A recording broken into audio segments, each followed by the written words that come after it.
Oh yes, oh yes, oh yes. 27th of you see, I'm even messing it up. I think I must just give up this whole date thing. There's all trying to be Oh yeah, it's 27th, punctual. 27th of. No, no, being punctual is not a problem, Caesar. It's actually a fundamental key thing about human beings is to always try and be punctual, keep time, show up, and know when to leave. And be consistent. Yeah. Nina Simone says it best. You should know when to get up. You know, when they stop serving dinner, get the fuck up, leave. How are you doing, Zizi? I'm all good, man. Just been busy, stressed. The Joburg Film Festival is How's that going? That's one of the things I wanted to ask you about. it's right now, if I were to count the days, it's about 40, 40 days away because it's on the 11th of March till the 16th. So 11. 11th of March till the 16th. That's the Okay. festival, and then the JBX market at the convention center, which is the B2B business of content, is from the 12th to the 14th in that week. Okay. All right. So literally we are in what you call festival mode right now. I Yeah. can I can tell. I can sense Baurara. No. Yeah. Yeah. So the meetings with our main partner and main sponsor, MultiChoice, have now gone from 2 weeks or once a month to weekly workshops on where are Mm. we, and it's crazy. It's like yeah, it's so that's exactly what's been occupying me and my time and my stress levels, indeed. Look, if you were to share with someone who doesn't know what the Joburg Film Festival looks like, or the atmosphere, expectations, who's invited, just quickly. So the Joburg Film Festival is obviously a pop culture event. It's the seventh annual Joburg Film Festival, whereby we showcase. Last year, I think we showcased 62 movies. This year, we're showcasing 92. Of that 92, 70% are feature films, African premieres. So it's the first time ever in Africa, those films. 20% documentaries, and then 10% short films. And Crazy. these will be showcased across six cinemas in Johannesburg: Hyde Park, Sandton Theatre at the Square, the Artistry in Sandton, um, the Forge in Bram, and Hey. I think the fifth one is I think Market Theatre. I'm not sure, but we're going to be showcasing the Hmm. so the movies get scheduled, and just to know, some of them are world premieres, and but all of them are African premieres, never seen before in the continent. That's And insane. we have films from South Africa, from the US, from Europe, across the from Nigeria, from Ghana. We have some South Korean content as well. There's films on there. So I mean, this is like a process. I mean, we started working Hmm. as early as September, curating, choosing, because there are films that we go out and seek that we want obviously to be on the in the festival, and then we open up for producers to submit their films to want to be showcased um, at the film festival. So and then so that's the film aspect of the film festival, and then there's Hmm. the JBX content market, which is stands for Joburg Exchange market, which is at the Sandton Convention Center. There, it's where the industry program of the festival happens. So meaning that it is your exhibitors that are so it's your producers, your writers, your Hmm. directors, the guys who fund films, the financiers. So IDC is on board, APSA is on board to fund and finance the movies, and then you also got your buyers, which are usually your broadcasters, Your broadcasters, yeah. across the continent, some from the US, some from Canada. And then, so basically, it's your deal making floor. So you got guys there who are shopping out their stuff to be distributed to whether it's a Stay Clinical or Netflix or wherever it is. You also got your guys who have unfinished projects that need funding to go across. So everybody's there is just similar to the one I attended in Cape Town, if you remember, Yes, yes, yes. same week. And then Uh, also at, mm, at the same time, we also have the JBX talks, where we run a minimum of 6 panels a day. So 4 panelists and 1 adjudicator, and we have industry topics. So topics like the state of distribution in Africa. Topics yeah. like how does one get funding from producers? Conversations like where are we in terms of filmmaking? The streaming services or rather the traditional showcasing of films in cinemas. Where do Mm, so we get in people who from multi-choice from Netflix sitting there and discussing. We're also introducing this year for the first time music in film. So okay. Yes, I yeah, remember you mentioned that. so with the Universal Gala, where we're going to be talking about, because a lot of filmmakers don't understand things like publishing and mastering. Scoring. Well, Mm, beyond just scoring, you make a film and you don't know that you got to pay twice. You got to pay for the publishing and the masters. So sometimes if you have a music in your song, how to go about that. And also Universal, for example, has like a library where there's some free music that you don't have to pay for, but people don't know that. And especially, so we also mm, obviously in the build up we run a huge youth and audience and a film society. If you remember, I was presenting an award at TUT. So yeah, some yeah, of yeah. those students, we're hosting classes to kind of empower them on filmmaking in terms of the music, and saying, hey, listen, if you want to put music in your song in your film, here's how to go about it. Here's how to register at Samro for your film. All these things. So there's many topics and discussions. Like I said, we're having about 6 to 8 panels and discussion topics per day over the 3 days Mm, of the market. So that's in a nutshell dude. what the Joburg Film Festival and the JBX content market is about. I just also love the fact that like the screenings are going to be right across, Joburg. I mean, like that definitely speaks to things such as tourism. And just quickly, look for me, just hearing about it, it's definitely attracting a young filmmaker.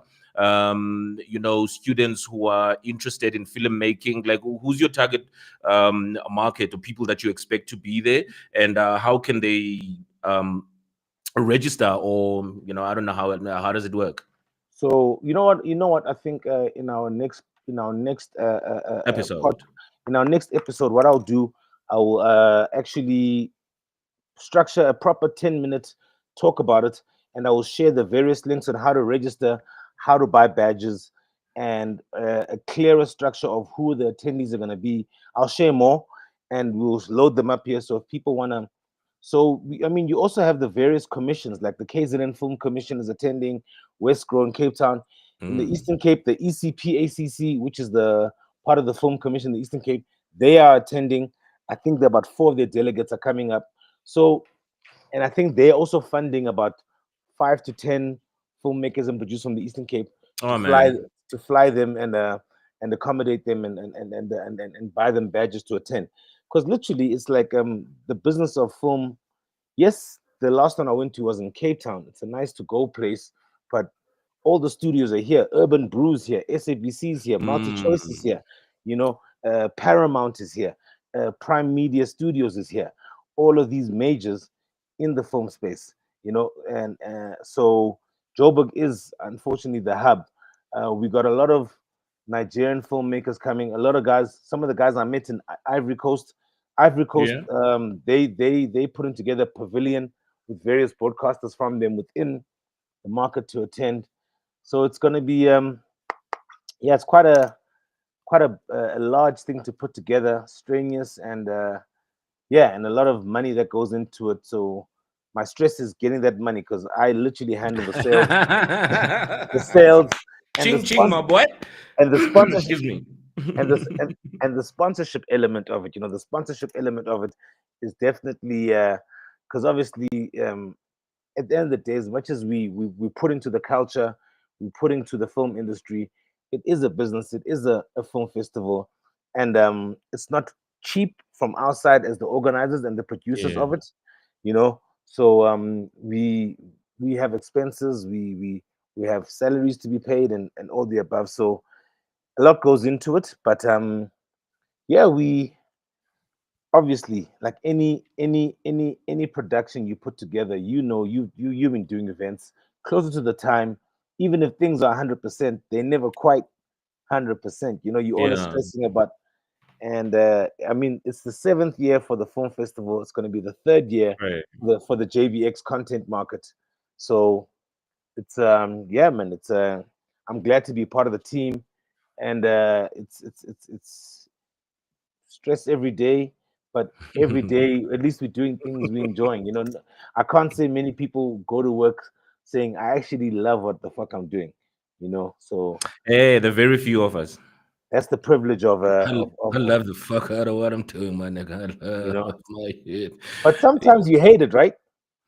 Well, there are certain days. I mean, like obviously, 365 days, you can't be like running on autopilot. I mean, like you're you know bound to mess up some stuff, but like, but for a greater part, I mean, look, find something that you love. You never work a day in your life. It is true to an extent. And somebody was saying the side effects of working for yourself are basically blessings. because Um, we are freelancers, and in the day we consultants, we run our own businesses, and it's we it's work it's it's. hand in hand on mm. projects. It's very stressful, Rara. I was tempted to get on the CIPC deregistration thing and registration and stuff. I know as entrepreneurs right now, I know that calls have been made even in the film space as well for people to submit proposals for them to be funded. I know that with entrepreneurs as well. But I can tell you one thing: I'm one of those affected by the deregistration, and much education is needed around around stuff like that. So as an entrepreneur, there's all these things that you need to do by yourself. Some you are aware of them, and some you are not. And sometimes it takes away from the creativity, which is what you bring to the project, because now you have to go and mind administration and stuff like that.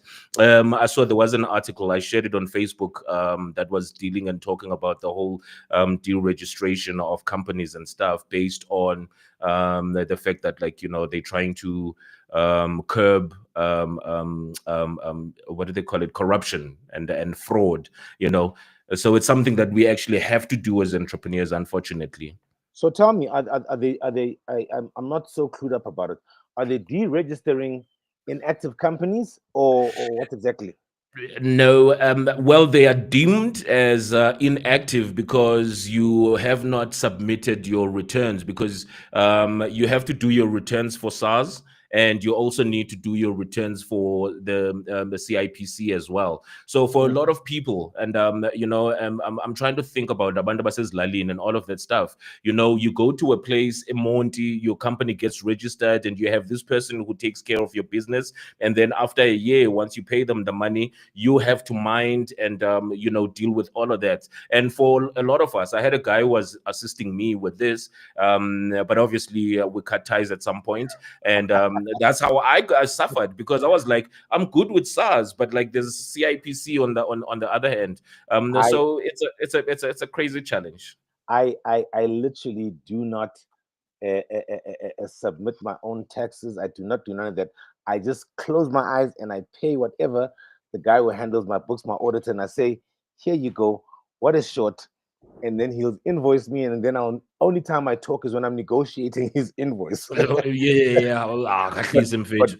but with regards to what he's doing, CIPC, I'm clueless, because I realized, and for the longest of time, I mean, I literally, for the last 2 years, I've been using the same auditor. He's based in Durban, funny enough. So we talk over the Cray phone, cray. and I and I Cray send him cray. the stuff. I mean, so it's crazy, but I sometimes, like Unyamega will say to me, "Hi, man, sister, why ungazenzeli ngokwakho njena ezinye?" Did he? I could, but truth be told, I'm okay paying for the Fucked service, up. because I'm gonna miss things. I'm gonna, and because I'm very administrative, but not when it comes to that element of my business. I hope Mangutjana Kamamelanga, that's fucked up. Try to do that shit on your own, But because shoot, that's what I've taken to do. I'm a creative through and through. There's no, like, when you talk numbers to me, I shiver, I get anxiety. I want a plant. I want, you know what I mean? Like, it's just crazy. And I think as entrepreneurs, just to end it off, I think it's look at your strengths and your weaknesses. Some services, as you say, you obviously have to pay for. I mean, like, you can't be a slicer who's gonna sit and try to go through Photoshop, and you know um you would rather be spending that time doing something else. I think that do a SWOT analysis of yourself and your business as well, and see where your strengths are, and try to stick to that. So that's good advice, by the way, coming by the by. yeah, no doubt, no doubt. Hey, some I mean, motherfucker nigga.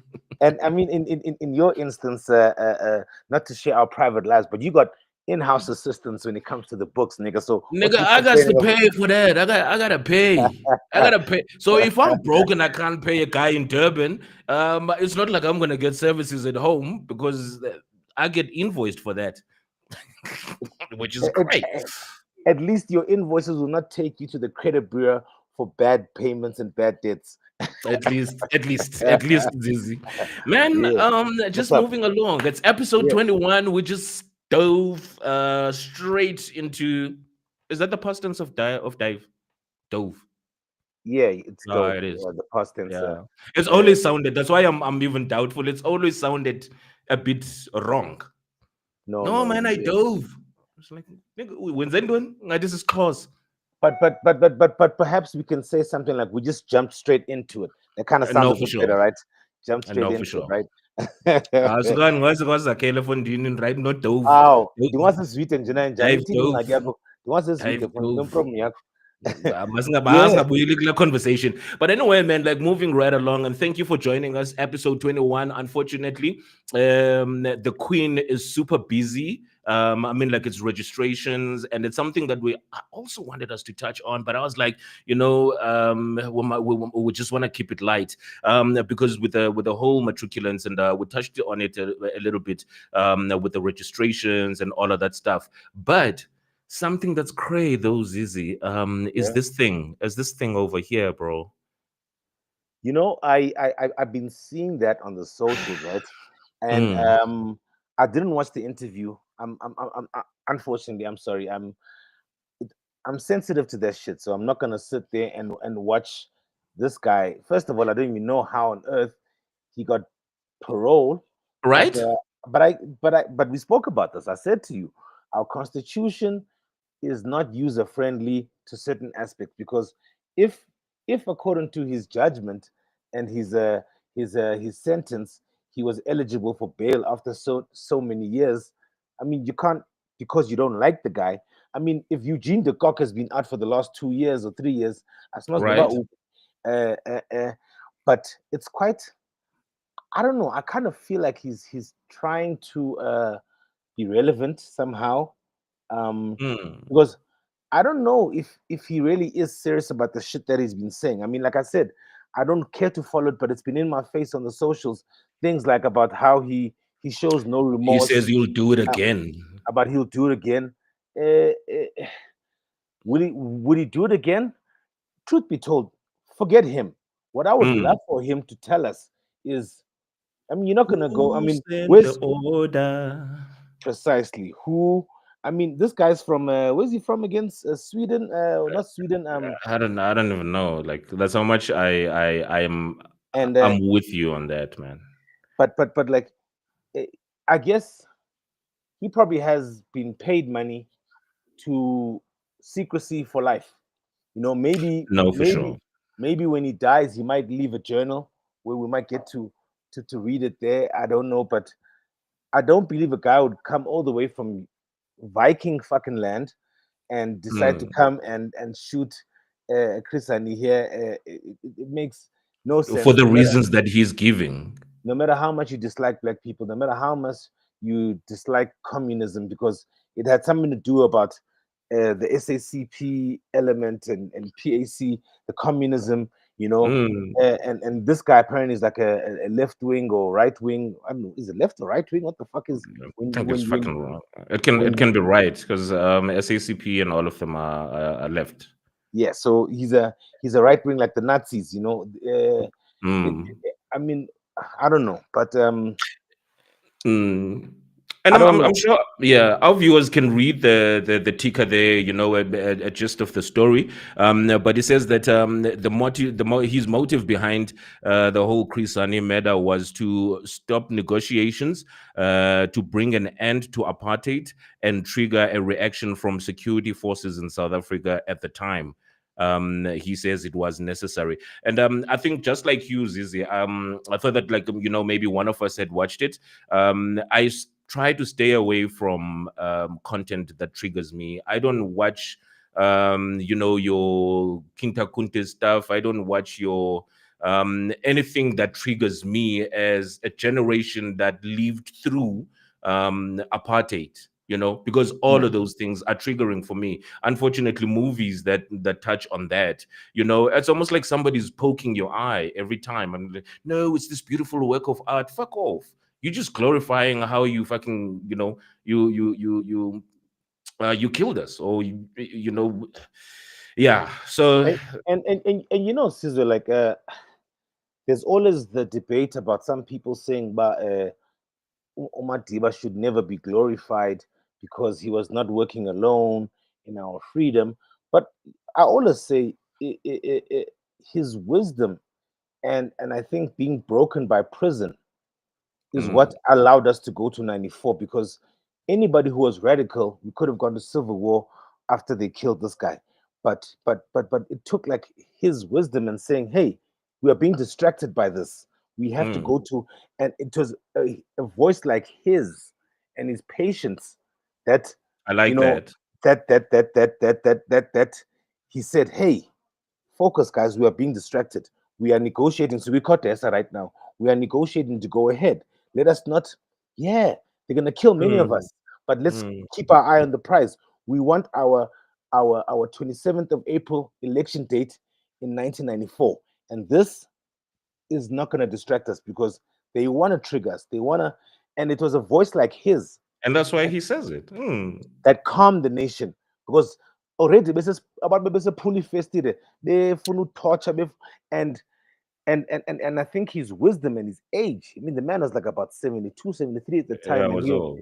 and because he was not Lamatiba who formed the MK, you know, the one who was The radical, a yeah. radical. You know, he was a more a thinker, taking his time, and and and those things we never give credit to him for. Instead, Kuko Umon about why is he glorified?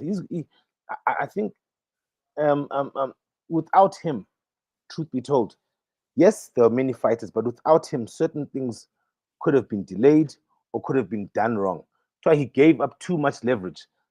Sometimes when you are on the pleading side of a negotiation, you are gonna give, you know, uh, uh, Mm, and like we complain about our constitution, for example, and part of his negotiations was how the constitution was seemingly lenient to the former oppressor, you know, right. and I mean, you had to give.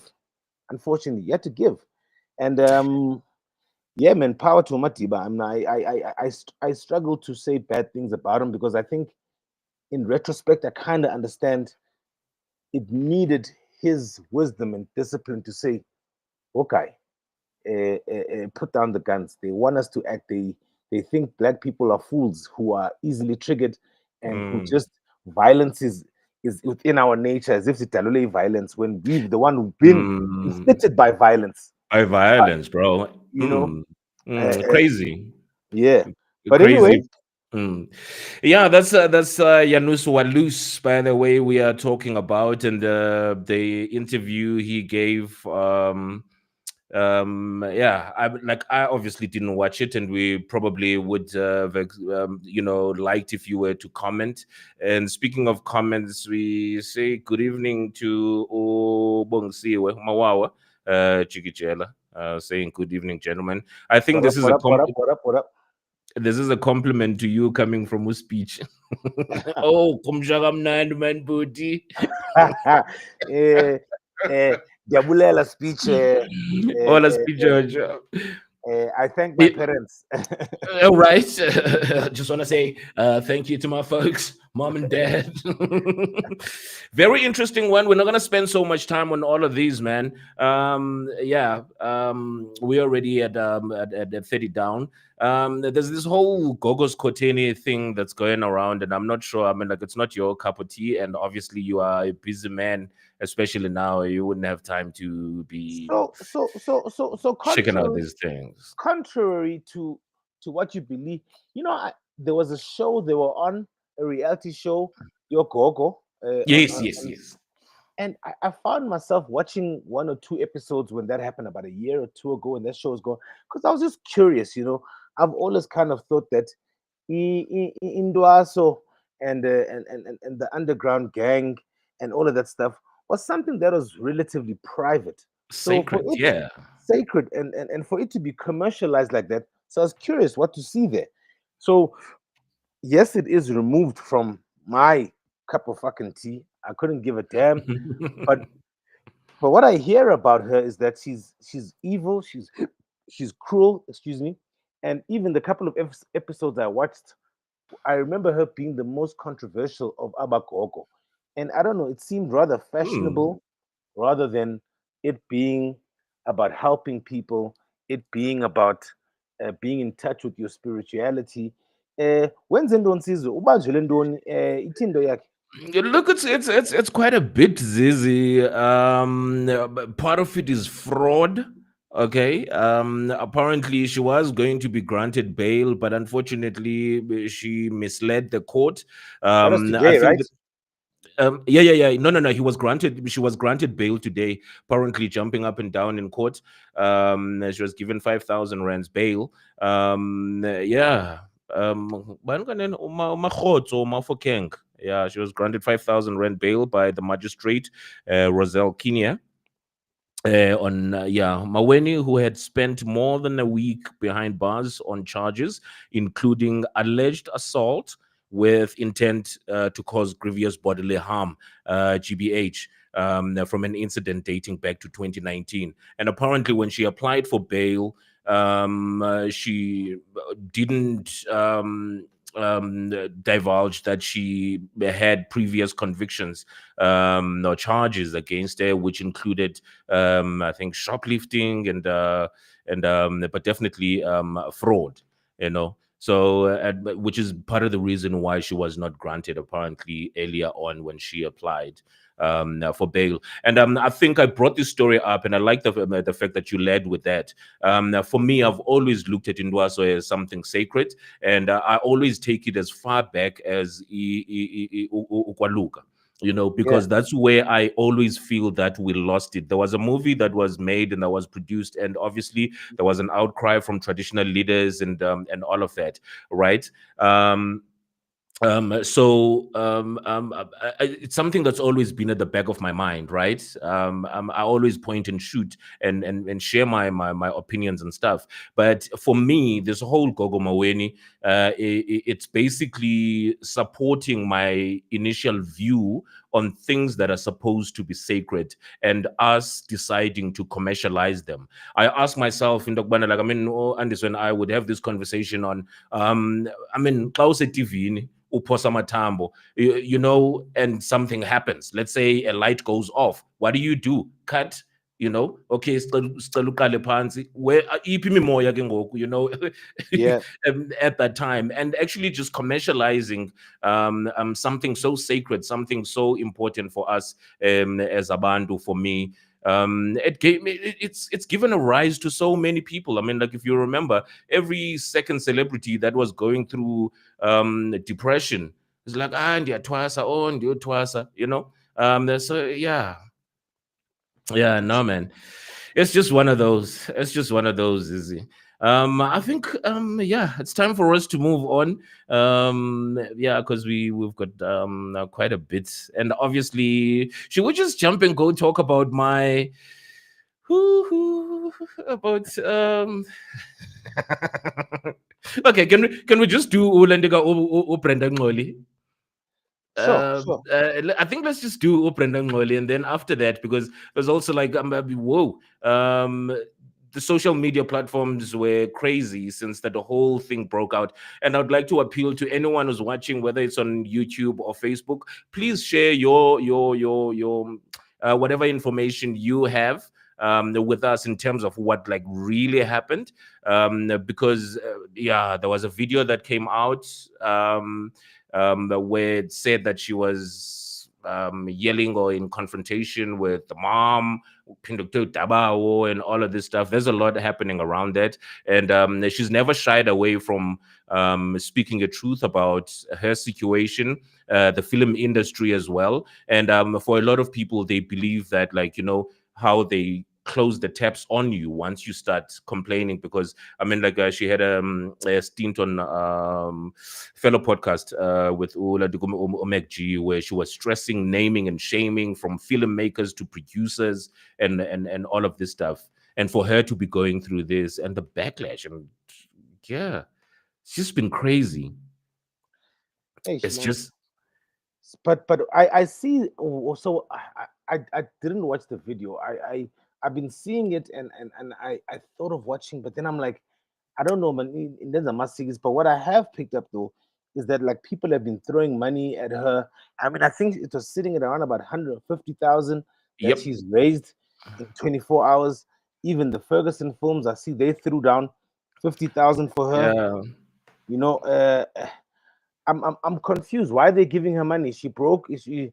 I listen. Very Firstly, interesting. I like that. No, go on, go on.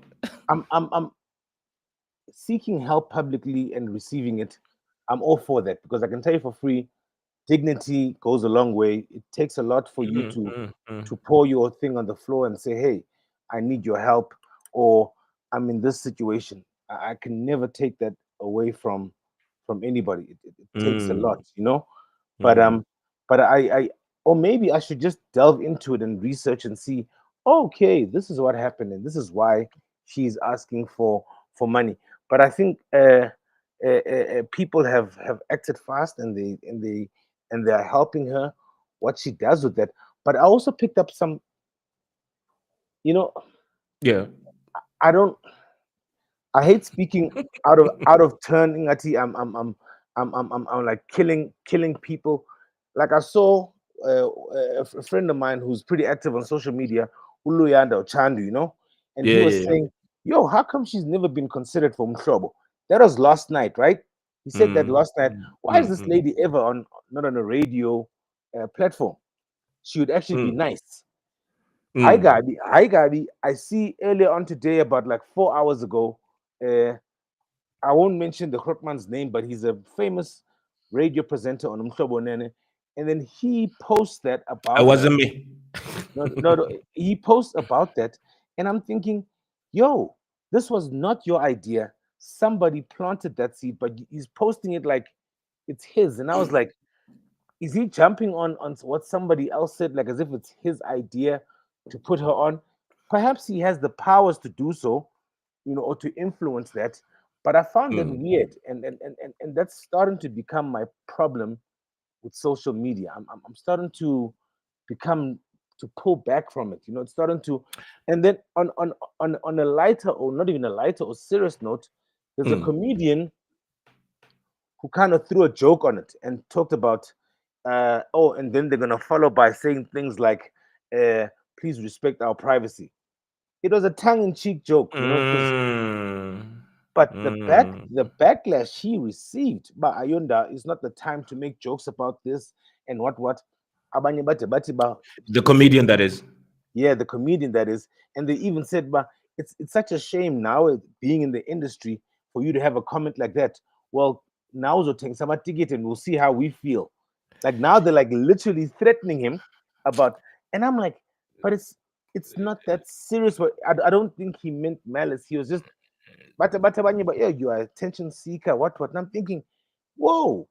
I mean, this guy says similar things about different people who are, let's say, not from South Africa, and people Mm. laugh and get it. But say personal, I find like people are not Look at mm. removed from the fact that Facebook is not a real place. Yeah. and and Yeah. Sorry. I'll and finish your and thoughts. Sorry. and they keep personalizing things that are discussed on Facebook, like as if besinencoko ngalento eholweni ixoxwa kukho ibhosparati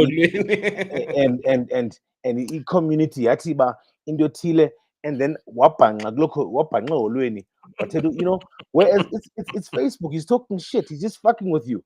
And I worry if how serious it is. Are they really gonna fucking blackball that guy and really like fuck him up? That would be very sad. Yeah, that's crazy, and I do agree with you. I remember, I mean, just this week I was watching another podcast from the US where they were interviewing Martin, and they were asking the very same question about do you have topics? I mean, like he's going back, he's got a tour coming up in the US. He's doing a bit of comedy during his breaks between movies, and they asked him, I mean, like, what do you what is off topic for you as far as content? And Martin obviously says that, like, look, the audience has changed. The whole dynamic has changed as far as comedy is concerned. There are certain issues where people feel a bit touched and all of that. And he says, like, look, when I was young, I couldn't give a fuck who I was making fun of. I was, but like, you grow And there to was be no far Twitter. more. There was no Twitter as well, but I mean, like, with the whole people getting on social media platforms, people getting on social media platforms and think that because there was this era of cancel culture, is that they can dictate who is famous, who is not, who should speak and who should not speak. People have been, I mean, like, people talk shit all the time. Was it takes a rank, you get that kind of conversation. If unomdla wongena kulo conversation kwi-quantum eteksini nihamba uyangena kuyo, if you feel into yobana like you don't need to Keep comment, it moving. stay the fuck out of it. Let other people talk. But this whole putting down and thinking that, like, you can dictate or you can make or break people who are in certain spaces. I mean, like this comedian, for an example. Yes, sometimes there's certain things that rather sensitive, but for a greater part, he's a fucking comedian, for crying out loud. So what's your issue? These people poke fun at any and everything. So Society, yeah, man. they kind of made it so personal. I was like, yo, how this guy? And I actually felt for. I mean, this is the same guy who has teased me on Facebook, for example. Mm. Unprovoked, but I'm like, that's typical of Umbulelo, Gumbu, and I'm like, Oh, and many lives. That you know, motherfucker. because I know him personally, I know how cynical and how idiotic he can be. It can be a.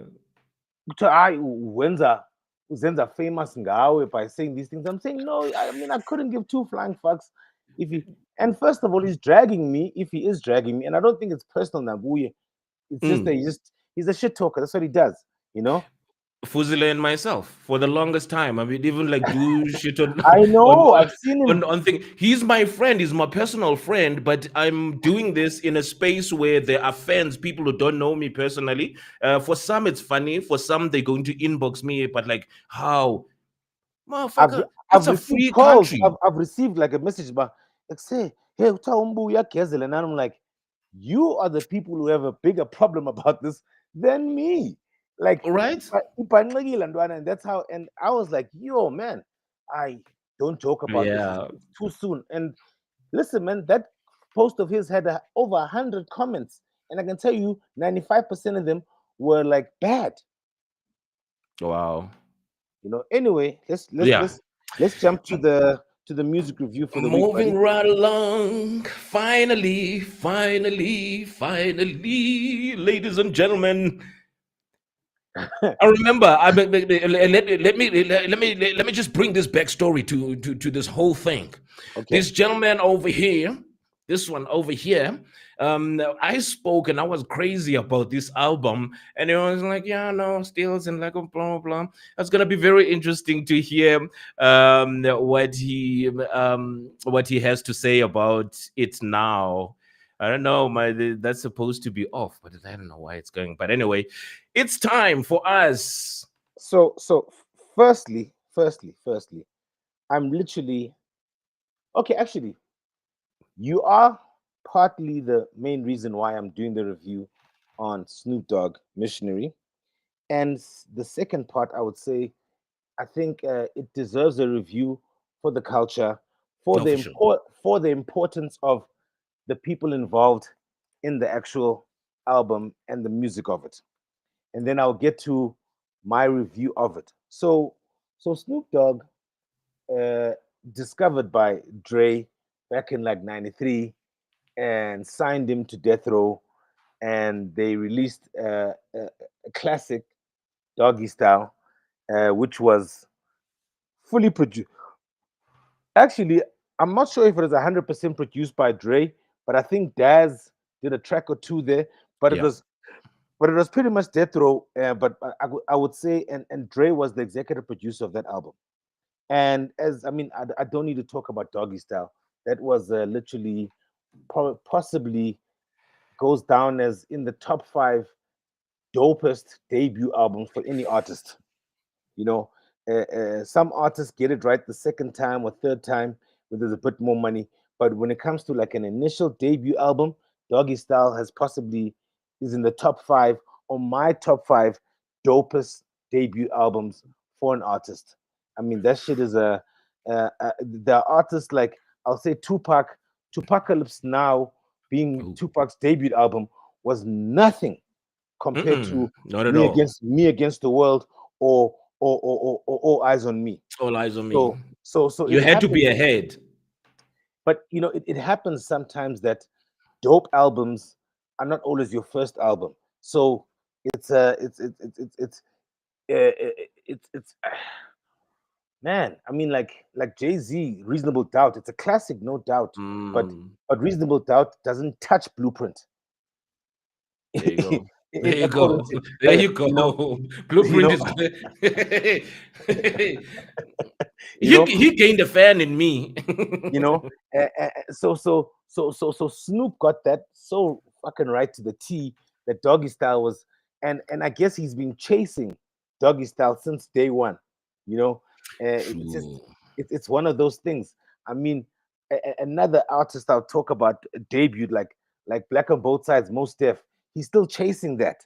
you know that's just like probably one of my all-time favorite albums, and I know it haunts most Def. But anyway, back to Missionary. So why I'm even talking about Doggy Style is the play on words, that the first collaboration since back then, because even Snoop's second album, Dogfather, I think Dre probably did a track or two, but he was having disputes with Death Row and he was about to leave. So he wasn't really involved in that album. And I think Mm, Snoop wanted a bit more independence around that time.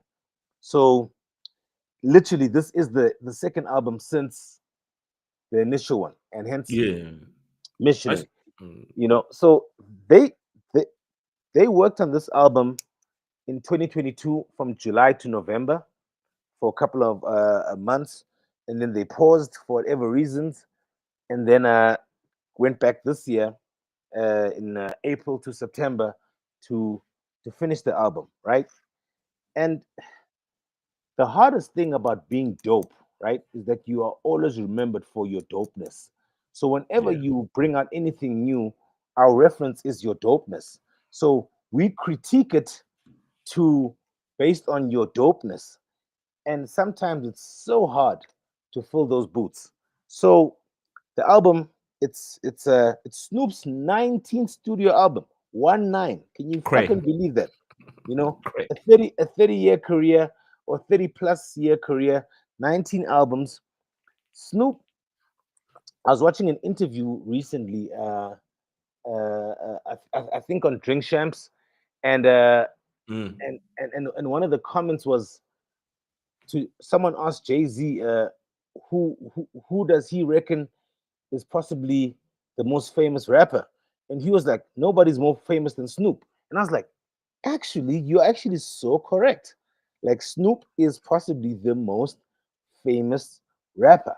no Like fucking lies.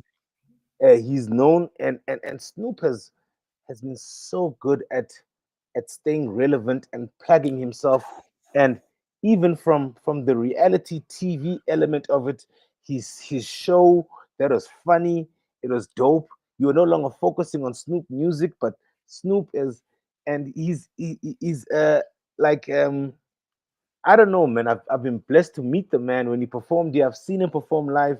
We had a meet and greet backstage, and I was like pretty like like starstruck, like what the fuck, you know. And he was so Didn't cool. you get a blunt? I think there was something about hand and blunt. Sizwe, we're not talking about things that were illegal at the time, please, because it was Good very gift to illegal. shits. I've been smoking weed almost my entire life, motherfucker. Like even when it was illegal, I never considered it illegal. And So Snoop has always fly. been a relevant, and even like age group wise, which is hard to do. It's almost like a Michael Jackson factor, whereby Mm. you got kids who, for whatever reason, Michael Jackson has music that you have a 5-year-old. He's dead, by the way. You play Mm. Michael Jackson music for the 5-year-old. Somehow it's almost like the airwaves are in their ear, or 10-year-old.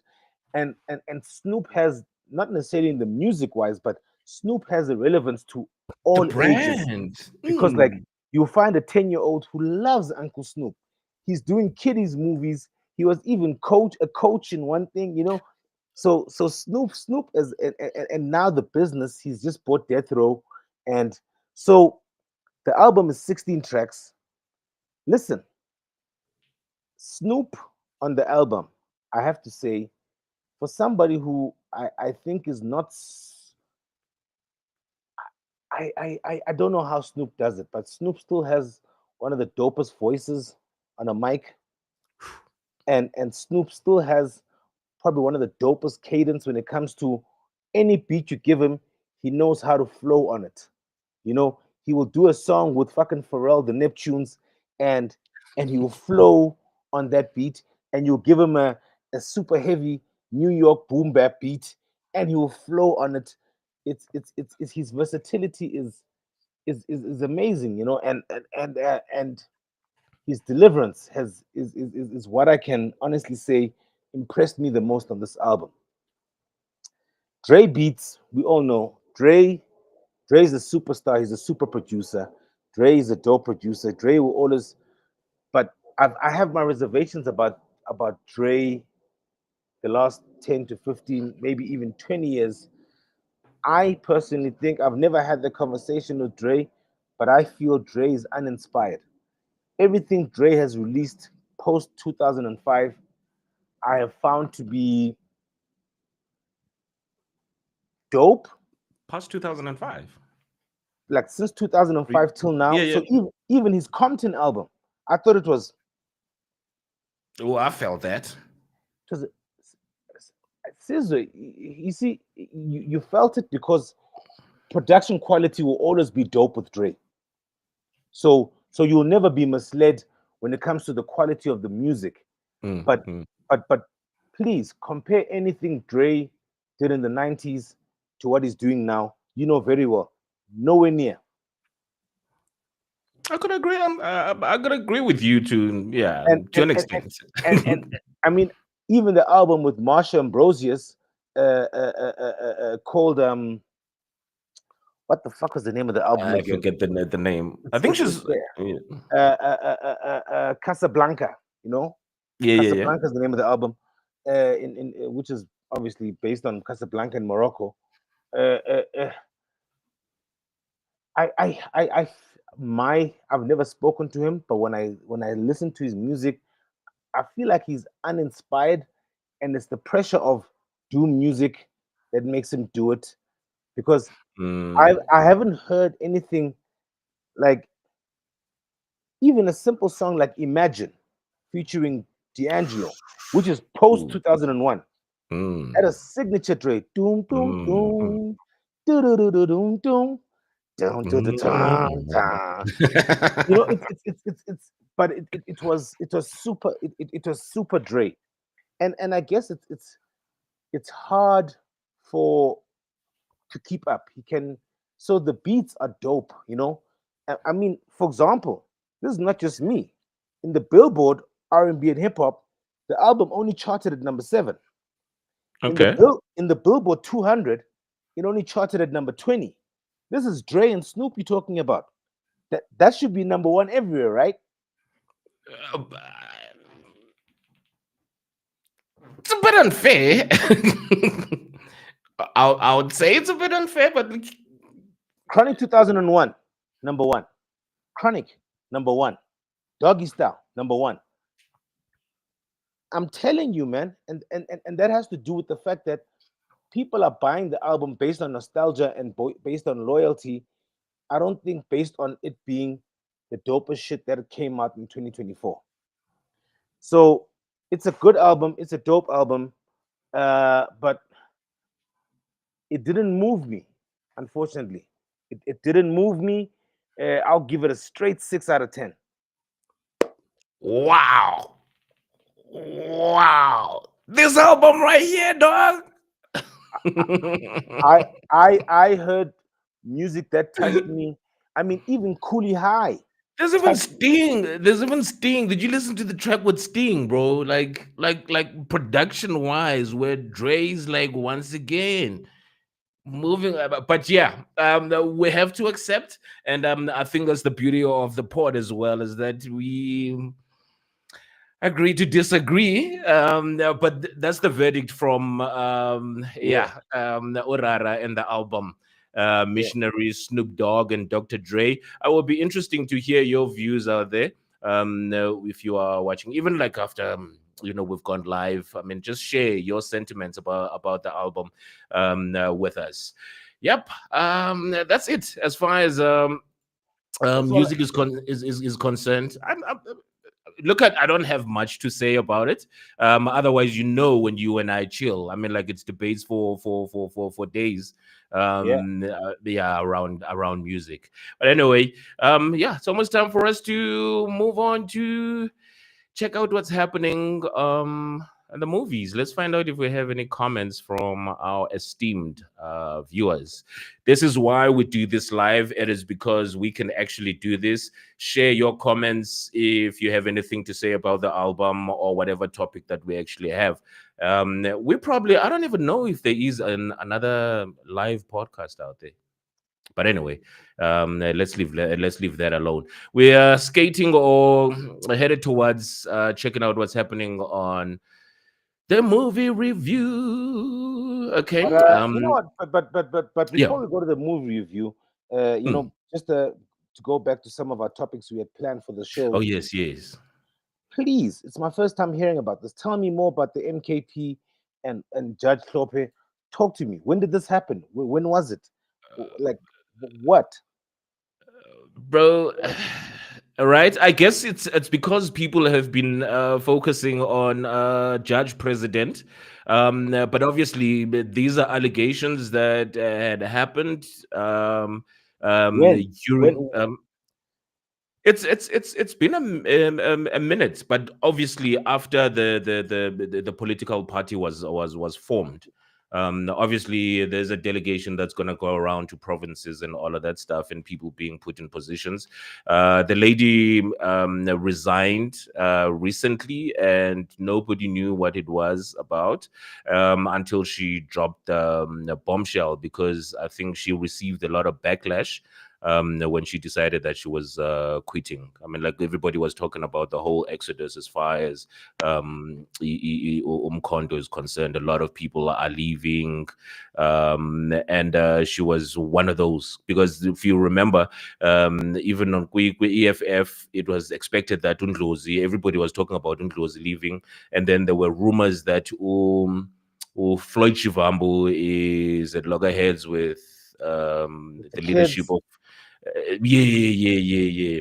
And they're very crazy. Even there are remnants of infidelity, relationships, and around even there were rumors even with Julius Malema, that he had taken down pictures of his wife and blah blah blah.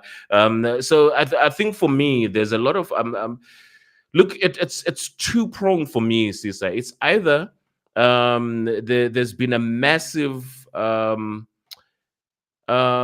abuse of women in Definitely. Nazi judge. Iqhuba phaya ehleni.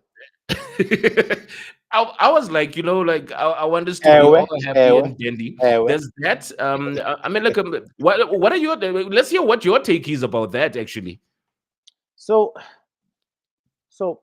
my take is that I think that there's been an injustice towards women in the workplace for decades, for agreed. the longest of time.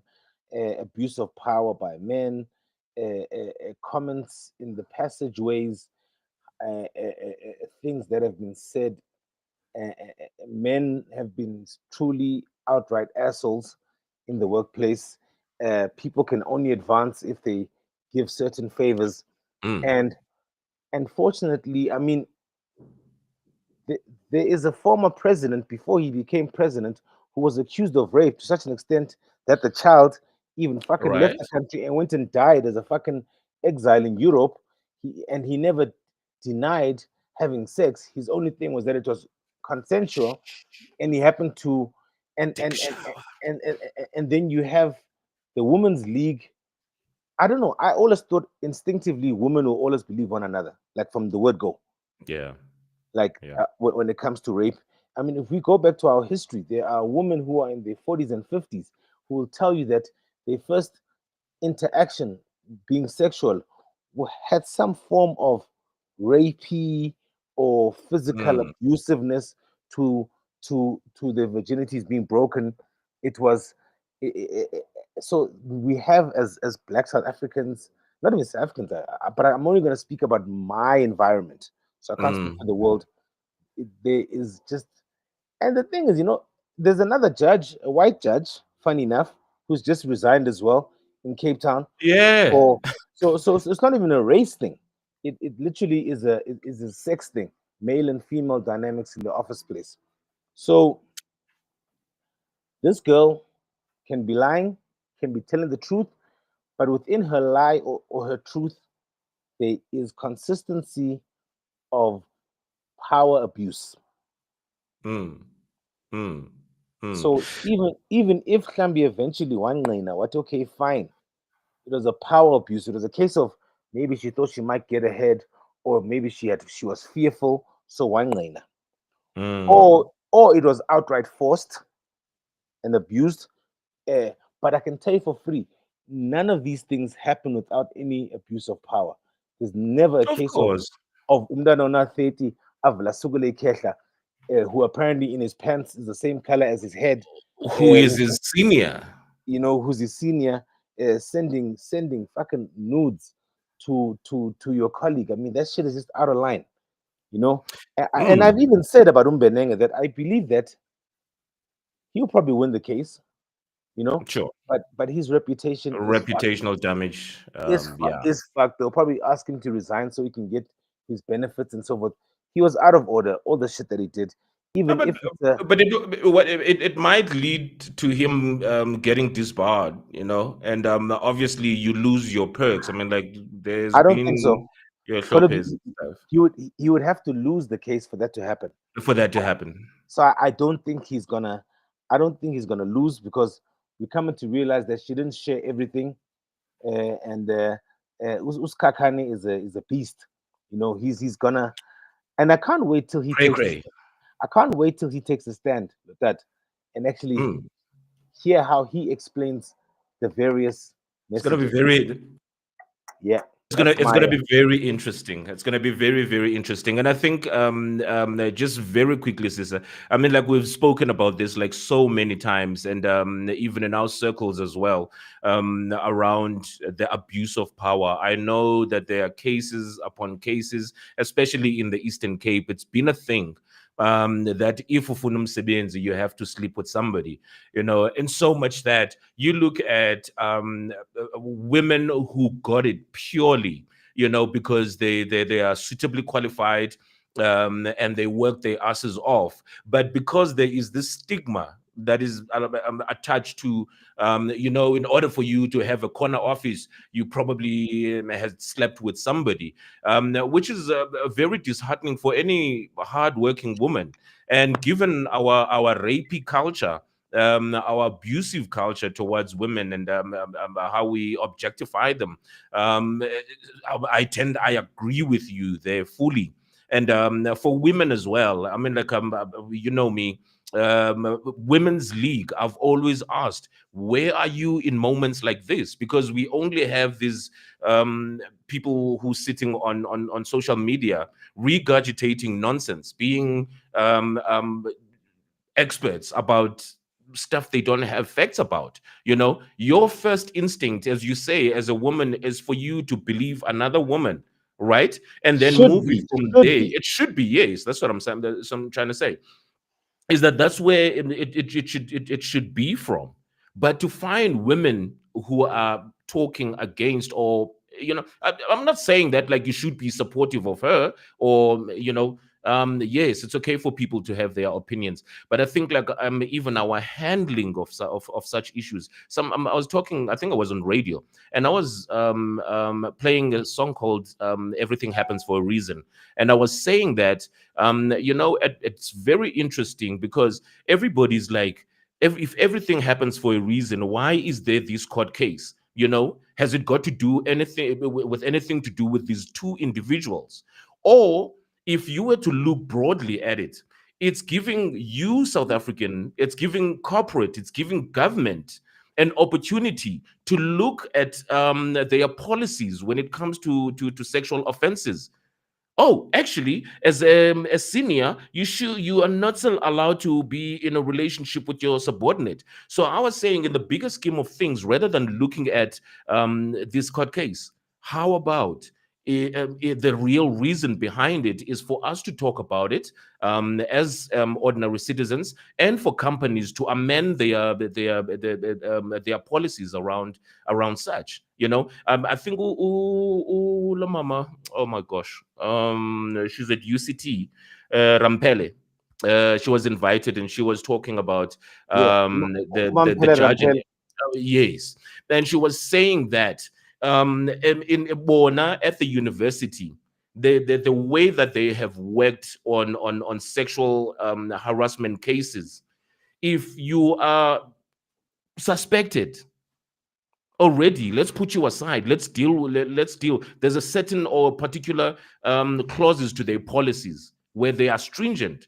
So for me, I just felt like this whole court case, yes, the people will be disbarred, I mean, like lose or win cases and all of that, but yeah. So that's just my take on it. South Africans, the world, let's continue to talk about it, because it is still happening in 2025. That when a woman asks for a lift, when a woman asks for a raise, when a woman asks for you to assist them to forward a CV, you must fucking sleep with them. Yeah, The no, fuck? it's a. In fact, my last on the judge, I was like, that old man should be saving what's left of his old ass erections for his wife, or get on to have some kids. They old enough to tell him, hey, tata khona into ekuthiwa ngu-Pornhub, ahamba ayobuka amabele, ayekucela amabele kubanye abantu. What are you talking about? His wife and his kids and family are all standing by him. They've been posting that stuff. But anyway, enough about this season. Let's move on to the to the to this week's film review, which is a series. Yeah. Ooh, very interesting. Beautiful, have to say. Let's get right at it.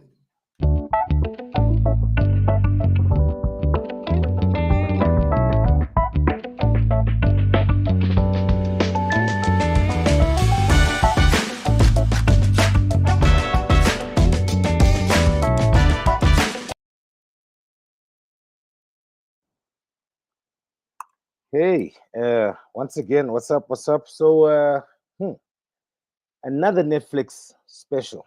I mean, because last time it was Umjolo, which is a Netflix. So yeah, clearly Netflix is bringing the fire this time of the year. So the series I really enjoyed that came out in 2023. Season 2 came out last week Thursday, and yep, I literally binged it over the weekend. The Night Agent season 2. It's I don't know how to explain it, or let me not say I don't know how to explain it. So literally, it's the night agent is supposedly a wing in the White House where there's an agent that spends his time in the evening there, and undercover FBI agents across the world call it when they're in distress or they are having some form of trouble or issues, and they call this line. And obviously, in season one is how we become introduced to it, and the main agent uh, who now became and saved the president. Season two, he's now a field agent, and it came out on the 23rd of January, which is last week Thursday. And the show is created by Sean Ryan, who's done shows like SWAT, the series SWAT, not the movie series SWAT, the series The Shield. So he seems to like law enforcement, I would say, series. Excuse me, and he writes along those lines. Um, so it's about the main character who's an FBI agent. He's a field agent. Something happens, and they feel that they are infiltrated or betrayed by somebody internally. But what's nice about it, this series, it's 10 episodes this season. What's nice about this series is about the fact that it's engaging. There's some good action, and the story is nice, because it plays it keeps you involved, it keeps you drawn into it, it keeps you interested, and you keep on wanting to find out, oh, what's going to happen next.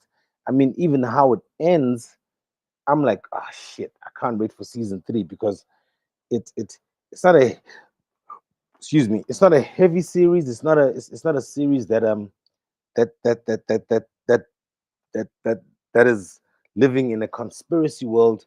It's very believable that possibly the FBI does have a night agent that sits there, and this line that they call in. And I mean, I always find these kind of series that they giving off FBI secrets that we as the public should not know about how they operate, the things they do, how behind the scenes they save the world. And most likely these things do happen, because I mean, we do know they exist. We do know they are agents, and we do know that their identities are secret, because we're not supposed to know who they are in protecting of them. I mean, it's a if you like that whole espionage, law enforcement, FBI, CIA type of series or type of content, this is really up your alley. It's Some will say it's a bit slow, but I never felt it was slow at all. Because I guess I'd watched season one, and I guess I was trying to keep up.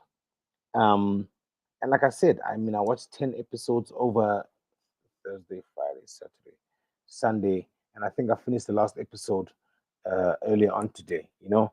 And I was like, you know what, I'm gonna do a review about it. Netflix is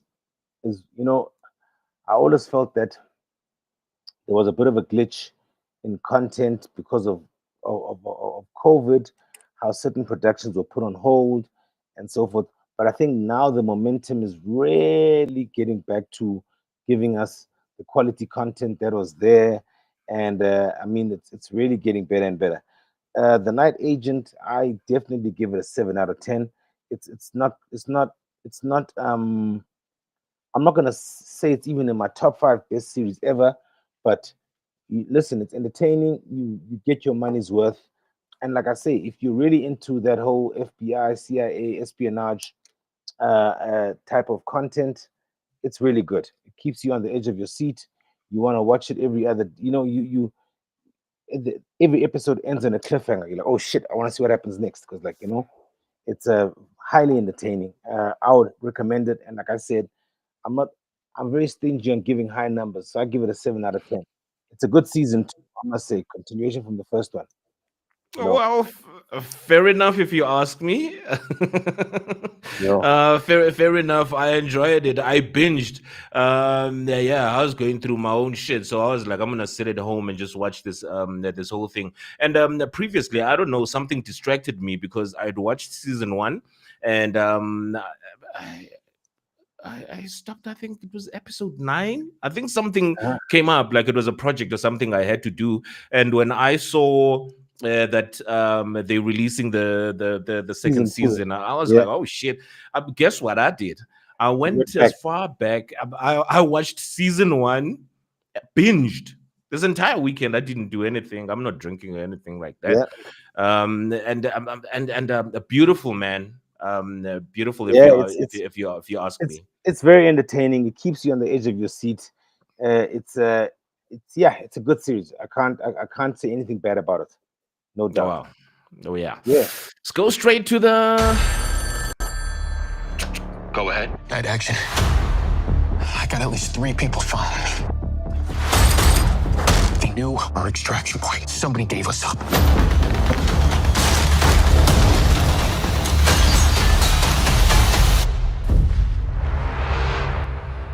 There's credible evidence of a leak in the CIA. Peter Sutherland was investigating. He's gone AWOL. If Peter is hiding, he probably has a good reason. Let's find him. The op I was on went bad. I don't know if night action is compromised.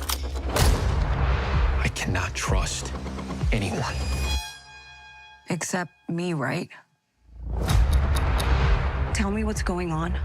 We have a mole selling leaked American intelligence to the highest bidder. And last night, someone stole enough experimental weapons to wipe out Manhattan. Be careful, okay?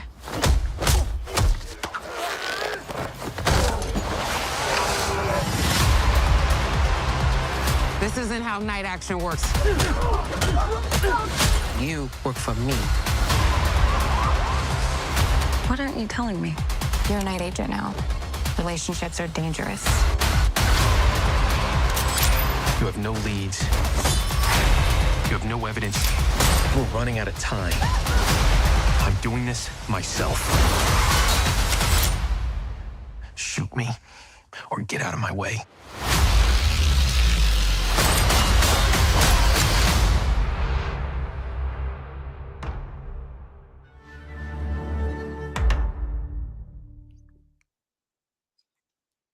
Yo, Well, as you can see, it's full of action.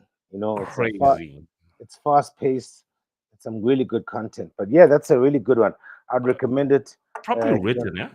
yeah, no doubt. I mean, the creator, like I was saying, Sean Ryan, his other shows are shows like SWAT, the series, The Mm. Shield.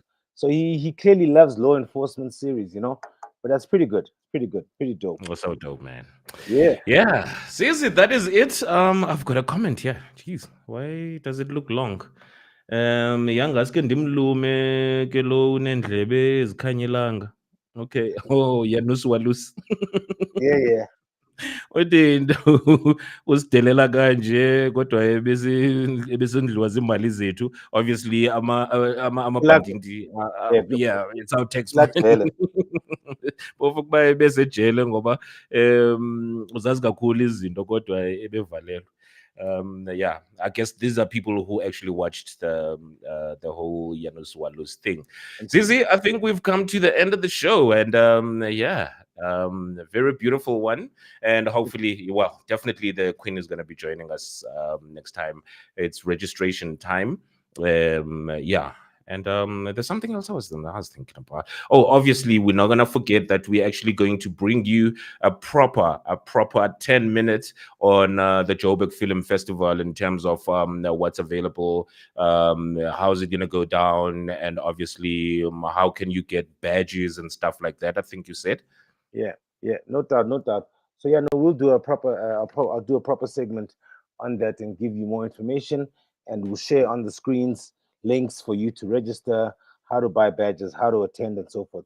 But yeah, until the next time, thank you very much. Thank you, Steele. Thank you very much, Zizi. Thank you very much, viewers out there. Like, subscribe, follow us, give us your comments, what you think, what can we improve, and all of that. Thank you, sir. Have a great evening.